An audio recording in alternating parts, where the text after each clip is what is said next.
大家好，我是木子。只有超市里面凉快，进来超市。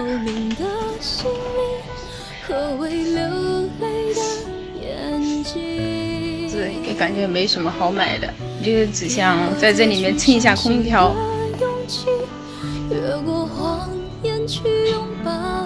买点猕猴桃吃。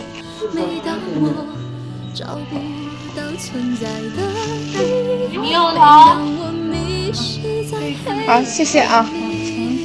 来到超市嘛，心里面想的不想买什么，还是买。月饼都有了，还8月15都没到，月饼都有了。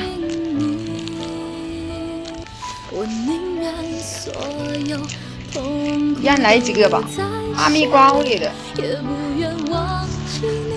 我不喜欢吃豆沙的，看着豆沙就讨厌。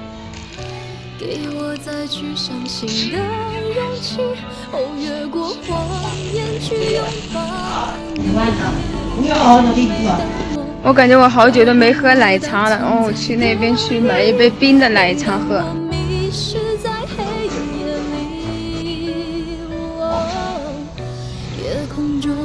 一大杯都快喝完了，奶茶也喝完了，再歇一会儿就走回去。看我最近上火上的比较厉害，不知道怎么回事啊，是车间里面热了还是什么？车间里面应该是顶楼太热了，我这个嘴角都没好，疯死了。是一条狗吗？这个好像是一条狗，不像狗，怪怪的。今天出来我感觉我防护没做好，应该穿个防晒衣，戴个防晒帽。哎，皮都要晒薄一层了，又要晒黑了。好不容易做了几天事，待在那个车间里面没见太阳，就出来见太阳真受不了。我今天逛了一下超市，哎，真不应该跑出来的，太热了。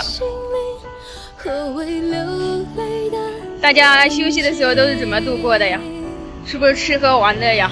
看这到了，好了，今天视频就给大家分享到这里，喜欢我的可以给我点点关注，咱们下期再见。